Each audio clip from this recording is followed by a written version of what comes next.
Hi, this is the Fender Maker, and this video is a bit different to my normal type of videos. This is not really a how-to video. This is more of a sort of historical record, really. I had a Fender come in the shop this week, and the guy wanted it recovered. Now, normally I don't recover Fenders because it's a hell of a mess, and normally by the time you've taken the covering off, to be quite honest with you, the middles are normally rotten, or there's nothing really worth saving. But this particular Fender had a dog tag on it, and I was told a few years ago, I can't remember who told me, whether it was Pete Flockhart from Braunston or whether it was Eric Johns. They told me that Alf Langford used to put tags on his Fenders. Alf Langford's this picture right here. If you want to find out about Alf Langford, go to my website fendermaker.co.uk, and there is a section called Fender Makers, and there is a section in there on Alf Langford, and also Eric Johns' section is worth reading because Eric learnt from Alf. Anyway, on this tag, I noticed that the Fender was actually a rubber middle, and so I was interested to see how they did it. Anyway, on this tag, you have to excuse me now because I'm reading off of a bit of paper. On one side of the tag was written L&F Dudley with a phone number 241804 and a date which was May 1990. And on the other side of the tag, barely readable, I had to use an eye loop, was Pat 2083 886, and I thought, I wonder if that's a patent. So I looked into the patent office's records, and lo and behold, it came up, L&F boat fenders. And it said either Albert Fisher and Geoffrey Langford. They had applied for the patent on the 15th of September 1981, and it was approved on the 31st of March 1982. The patent ceased in September 98. Now I'm presuming that's because Alf had died in the 90s. Now I don't know anything about either Albert Fisher, so if anybody has any details on him, I'd like to hear about it, because I never knew about him. Obviously I knew about Alf, so anyway, I was intrigued, so I stripped the covering off of the Fender, and lo and behold, this rubber middle had been made from car tyres, and it was incredible, the amount of work that had gone into cutting these car tyres. Bearing in mind these tyres were like 10mm thick. To cut it and make the and to make the middle really was a work of art. And so I'm doing this video really as sort of a historic type thing, so that people. This is basically the beginnings of the rubber middles. Nowadays I know people use the rubber middles and they're pre-moulded, and so this video really is it's just a historic record of how they were made with car tyres, and it's quite interesting. I'm amazed the amount of work that went into it. Anyway, I hope you enjoyed the video. Like I say, it's not really a how-to video. This is just for the record, and I'd like to dedicate this video really to the memory of Alf Langford, and this is what a Fender Maker's technique. Anyway, I hope you enjoy it. I'd like to thank all the new subscribers, by the way. Wow, we've made it to 1,500 subscribers. That's absolutely incredible. Thank you for watching. I hope you enjoy it. Like I say, it's not my usual how-to video. They will be coming. I mean, this time of year for me is very busy because the season is in now and I'm working all the time, so it's difficult for me to find the time to do these videos, but I promise you I will carry them on. And as you can see, the shop's all changed and everything else, so I've had quite a heavy few months, busy few months, but I will get back into the pattern of making Fenders again and showing you how to do them. Thank you for all the questions and emails and that I've been getting. It's nice to hear from you, and I've even had a few visitors yesterday from Holland to come over and actually visit the shop. Brilliant. Thank you ever so much. I hope you enjoy it. Until the next time. Okay, so we start off with this 4-foot length of car tyre.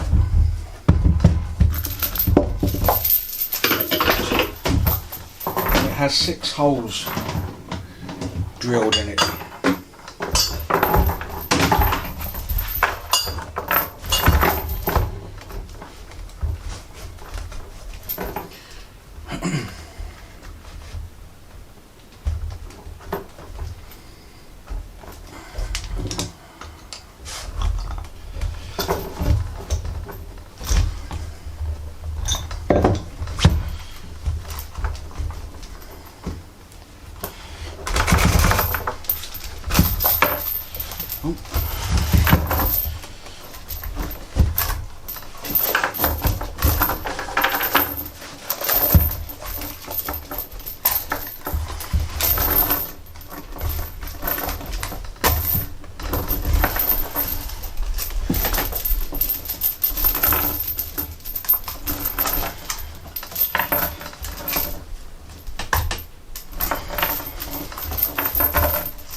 Now I presume that it must have been coiled and strapped first, and then the holes drilled through,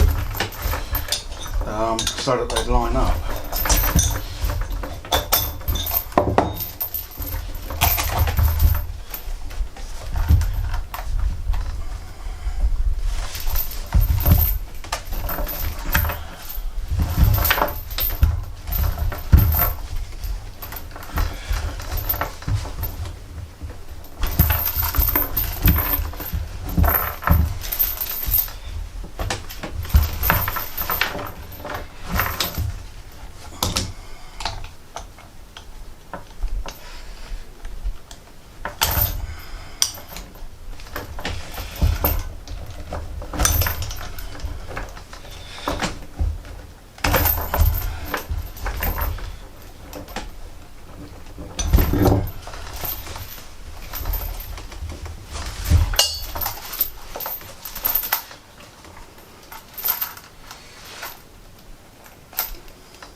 tighter.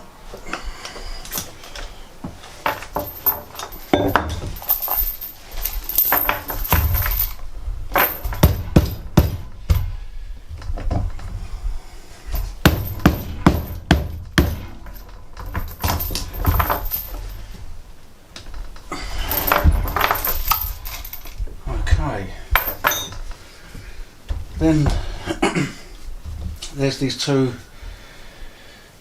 like wings, which again just have a hole drilled in the middle.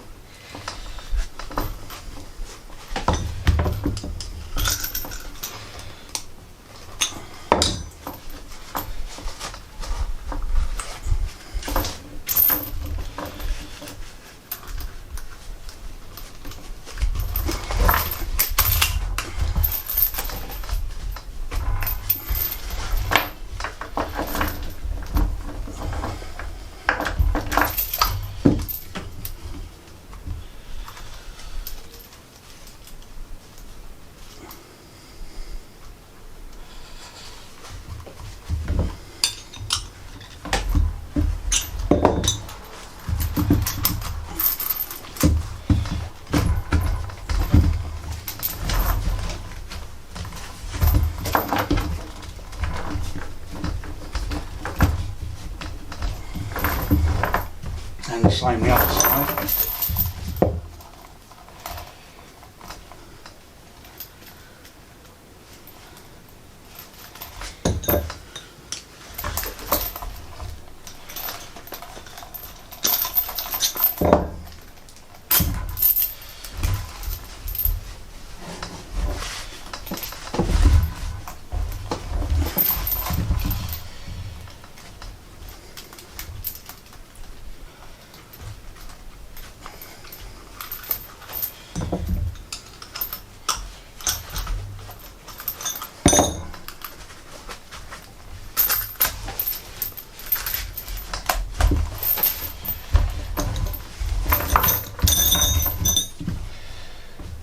These spacers were, I'm presuming they're spacers or they're just a packing.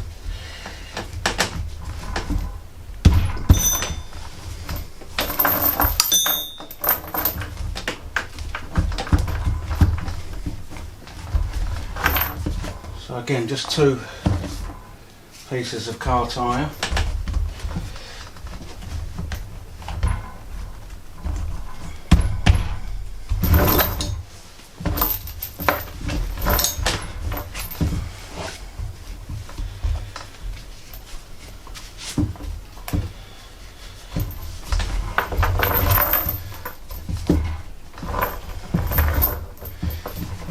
Get some lashing around that.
Get a few lashings around the middle there as well.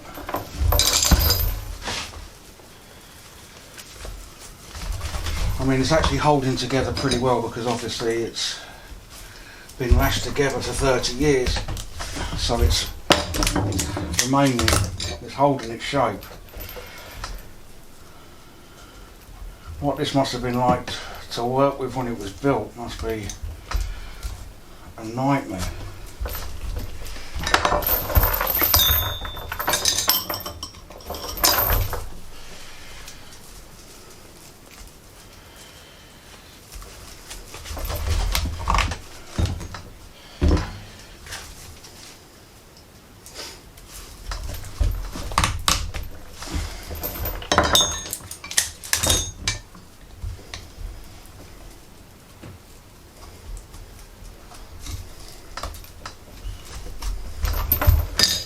Add a few more.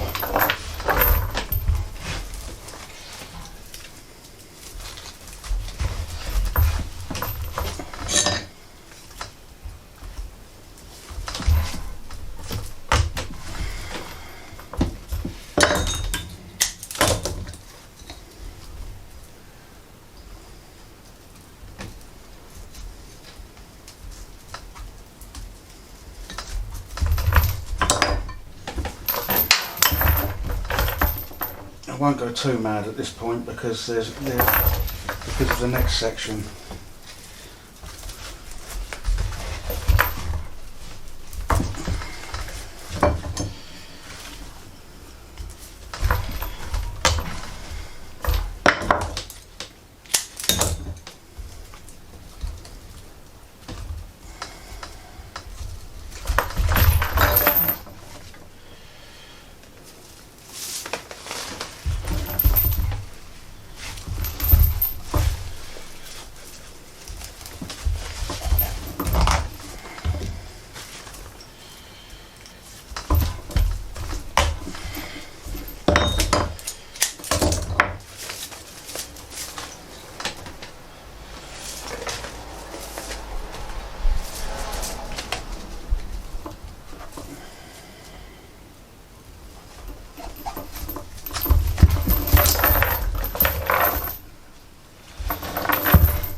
Trim those off.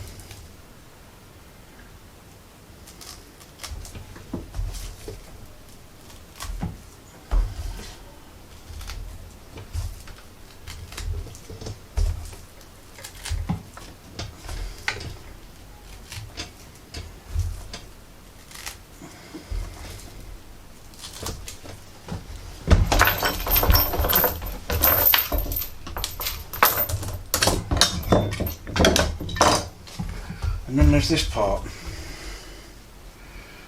which again is 4 foot long.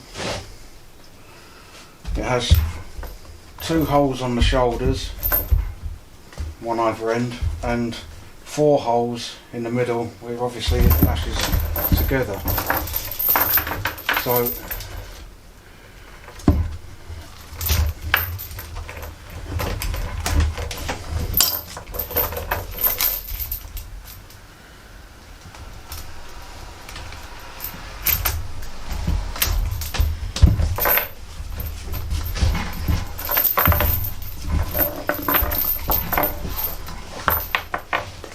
get them through there.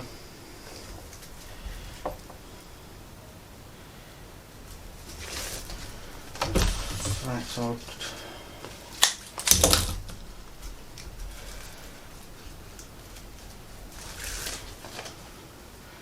So I'll go through twice on these.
sure that twice was a good idea actually, because pulling against the rubber is making it extremely difficult.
Okay, we've just had a few more lessons down here.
And then finally there's two just flats which cover the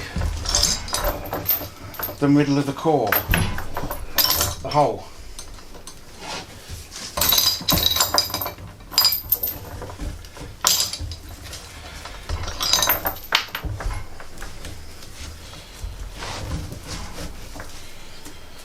Which would just literally rest like this, it's only to hold it in place, so it's not a part of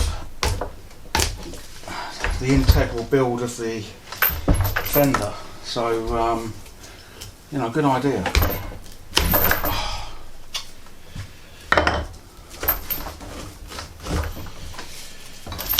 Try that again.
And there you have it, one original rubber Tipcat middle. So I've just got the ends of this to finish now, and you know, I'm quite impressed by the shape. It's actually a pretty good Tipcat shape compared to some of the more modern rubber cores that you see. So yeah, quite impressed. Okay, so there we have it, the finished Fender, and I have to say, you know, it is pretty good for a rubber middled Fender. So anyway, I'd like to dedicate this video to Alf Langford, well, the memory of Alf Langford.